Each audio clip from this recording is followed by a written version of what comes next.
am Dr. Jessie John, Assistant Professor, Department of Anatomy, Jyoti Vidyapeeth Women's University, Jaipur. And today we will discuss anatomy of the male reproductive system. So there are some accessory parts of the male reproductive system. We will study of all these. Namaste, हमेशा खुश रहो बिटिया. First we will see the seminal vesicles.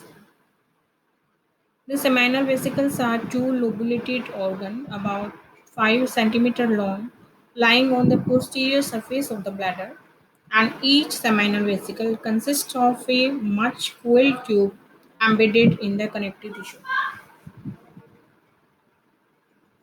Relations: on the medial side of the each vesicle lies the terminal part of the vas deferens.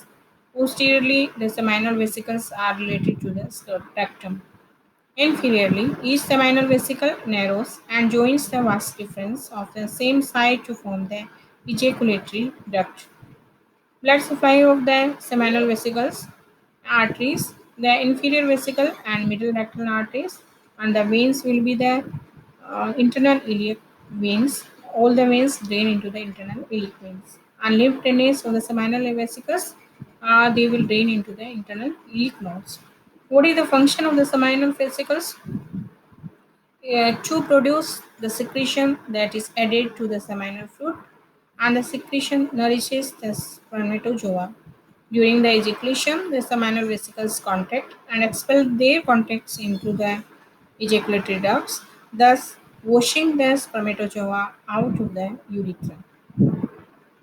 So you can see the seminal vesicles and seminal vesicle duct, and you can see what is the ejaculatory duct, and there is the ductus deferens, and both combine and will make the ejaculatory duct, and they will open into the prostatic gland.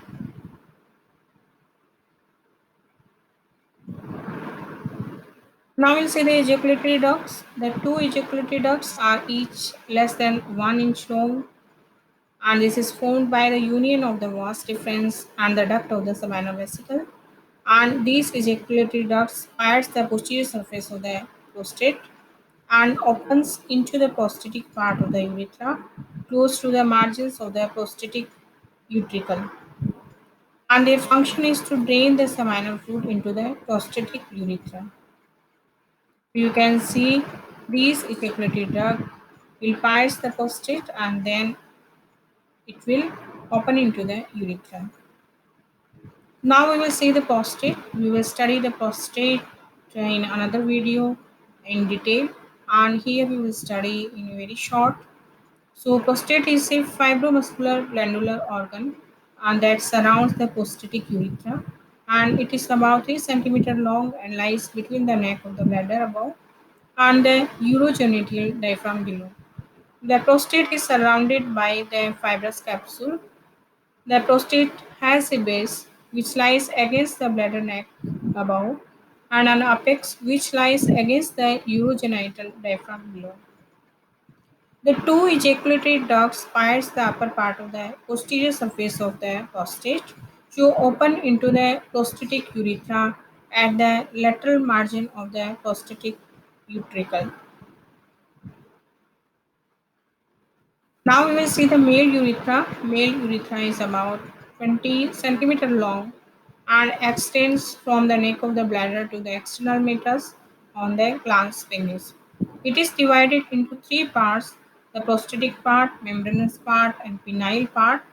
Prostatic urethra, it is about 3 centimeter long and passes through the prostate from the base to the apex, and it is the widest and most dilatable portion of the urethra, whereas membranous urethra is 1.2 centimeter long and lies within the urogenital diaphragm surrounded by the sphincter urethral muscles, and it is the least dilatable portion of the urethra.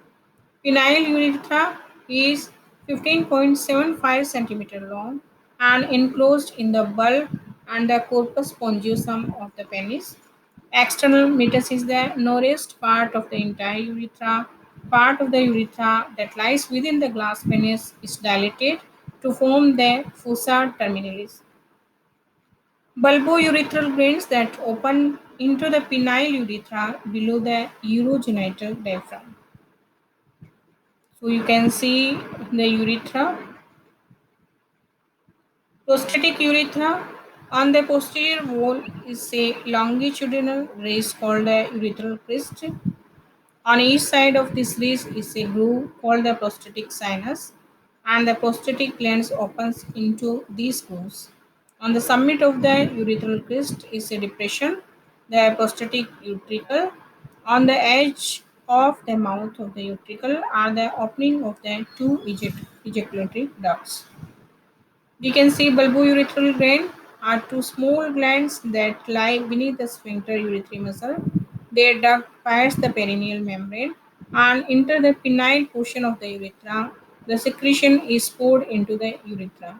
During the increasing sexual excitement, the external urethral meatus of the glans penis become moist as a result of secretion of the bulbourethral glands. So we can see bulbourethral glands and we can see the Cowper's glands also. Now we will say the penis has a fixed root and a body that hangs free. Root of the penis is made up of three masses of erectile tissue called the bulb of the penis and right and left crura of the penis.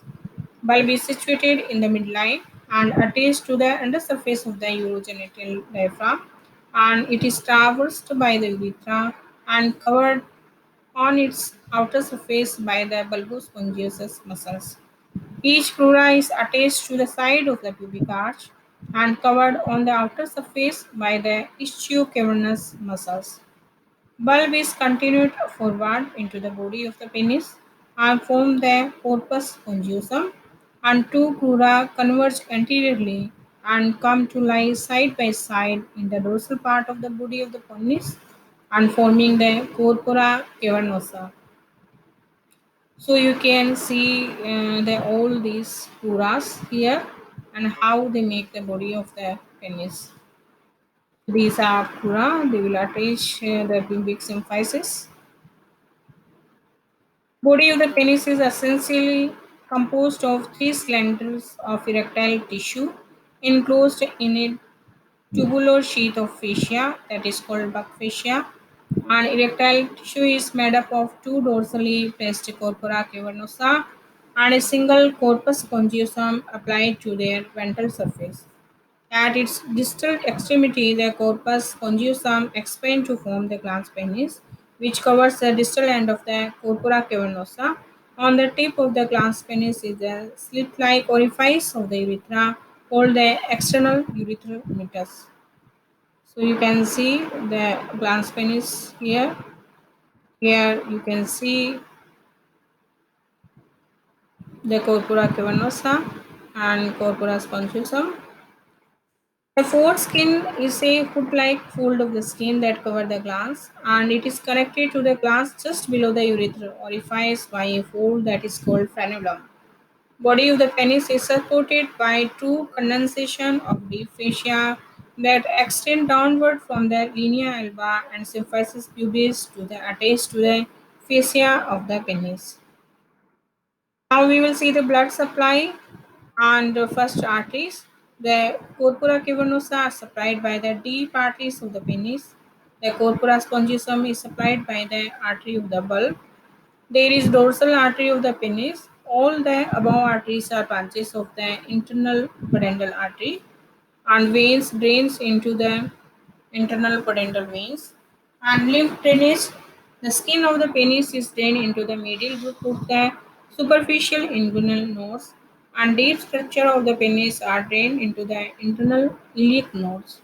Nerve supply is from the pudendal nerve and the pelvic plexus. Now there are assessment questions. These are explain the anatomy of the penis, and second is explain anatomy of the male urethra. Thank you so much.